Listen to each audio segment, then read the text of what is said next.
While I also want to put my voice in supporting this mediated issue of the Revenue Division of the Revenue Bill, National Assembly Bill number 10 of 2025, I also want to add my voice into the rampant corruption that is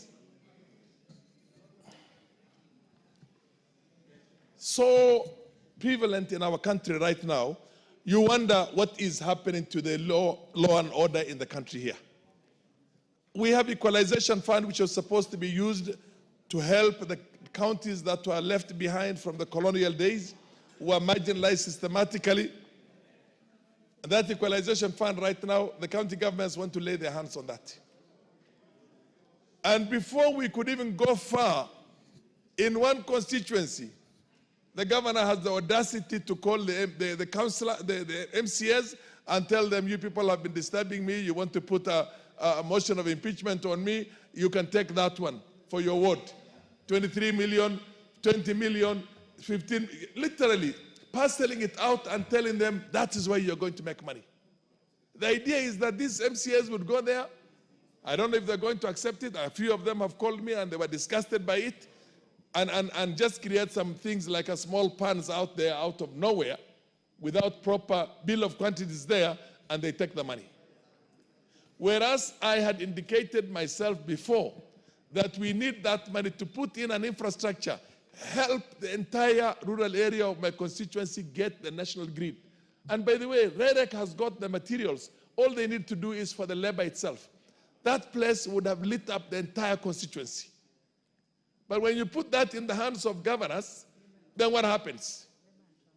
Only labor and transport is what was supposed, that money, 200 million can lit up my entire constituency, help with labor and transport, and that's it. Because the materials are there with REREC. But when you allow the county, I don't know why even the executive is scared of the county governments. Why are they allowed to do the kind of corruption they're doing, which is rampant, which is unbridled? Unbridled, literally. It's a runaway, amok, berserk. I think that's where, somebody told me the other day, old age and death comes through the legs. When you get older, you begin losing the strength of your own feet themselves, and basically the muscles don't work. Why is this country's atrophy starting from the county governments and from governors that are crooked, that have treated the entire resources as personal property? And we have an executive here. And this message goes straight to the executive and all the agencies that are supposed to work with that, who are supposed to make sure that they do the needful in the maintenance of law and order and protect the national resources for the benefits of Kenyans. For the benefits of Kenyans.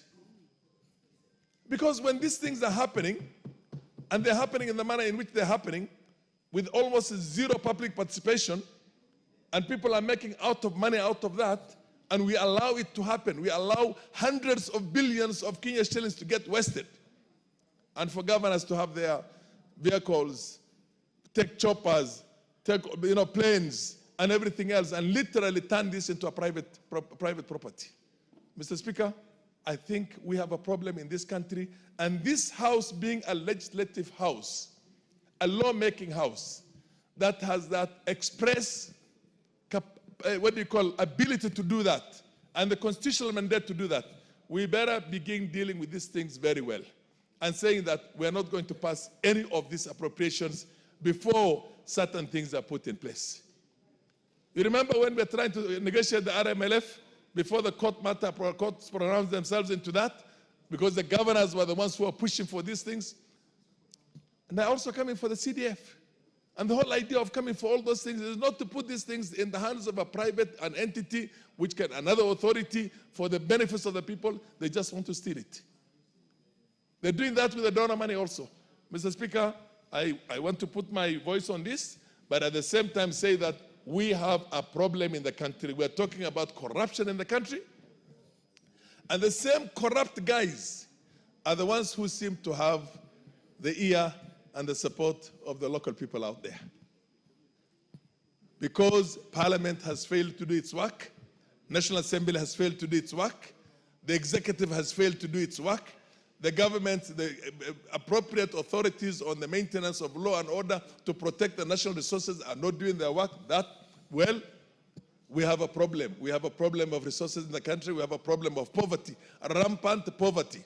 The amount of money that goes out there for devolution should be able to change the lives of the people out there. Change the lives of the people. The students, absolutely, absolutely. And if the Senate is going to transform itself into a body whenever an impeachment is brought for them, then governors are going around dishing money. And governors go out there and try and influence the MCAs in their own counties by sending in elders and everybody there and saying our government is now coming down. I mean, these things are bad. The common man has got to be educated. There has to be sufficient civic education to tell them that every coin has got to be accounted for. At the national level, at the county level, at all levels, including ourselves at our own CDF levels. We are not managing the CDF is managed by a board, but it's got to be, everything has got to become accountable, Mr. Speaker. We have a nation, we have resources, and the resources is not getting down to the people. The people are poor. The Kenyans are suffering. Students are suffering everywhere. Because the little we have for what we call bursary is not sufficient. And the county governments are not putting money into that. They're putting money into building walls and building what we call white elephant projects. And they are the contractors themselves. The governors are the contractors themselves. And consultancies. And God knows what. Feds and dramas and everything else. So, Mr. Speaker, this House has got to rise up to the occasion.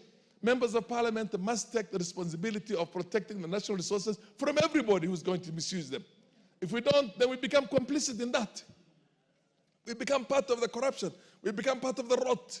And we can see the kind of problems that are going on in the country. The country is bleeding. There's no question about that. Let us rise up as legislators ourselves, use the appropriate, what we call, instruments through the committees and everything. Make sure that we change the laws when there's need to change the laws and stop thugs from stealing national resources. Because we are the lawmaking body. We have the instrument to put a bridle on these things, and we're not doing that. Mr. Speaker, with those many remarks, and with the bleeding, what do you call, nation is right now because of the misuse of our resources and the rampant corruption, runaway corruption, and I rest my case, but I'm pleading with my colleagues here. Let us rise up to the occasion to protect Kenyans and to protect the minimum resources that we have so that they're put to a good use. There's no medicine in the hospitals. There's nothing. Thank you, Mr. Speaker. Honorable members, before I give the next member, allow me to acknowledge Kitengela East Adventist School, Kajiado East, Kajiado, Nunguni Junior School from Kaiti in Makueni, Moi Girls High School, Ainapkoi, Uasin Gishu, Don Bosco Manyata from Embu, and Molo Academy from Molo, Nakuru County. On my behalf and on behalf of the House, we welcome the students, their teachers, and those accompanying them to the House of Parliament. Now, Benja, you wanted to welcome school. I'll give you half a minute because you are interrupting ongoing debate. Okay, thank you, Mr. Speaker. Let me first and foremost welcome all the students from Farah schools in the Republic, Mr. Speaker. Let me tell them welcome to Parliament. I wish them a very nice tour in Parliament and everywhere else they are going, Mr. Speaker. Mr. Speaker, I welcome in particular Moi Girls Eldred, because, Mr. Speaker, amongst them, Mr. Speaker, is my daughter. And I'm told the Deputy Speaker also was a student there. So let me welcome all of them to Parliament. I wish them a nice tour. And I want to inform them, Mr. Speaker, that Parliament is created under Article 94 and given functions under Article 95. I wish them that they become great women and great men in future, Mr. Speaker, Some of them will be speaker, one of them will be a speaker like you. Some of them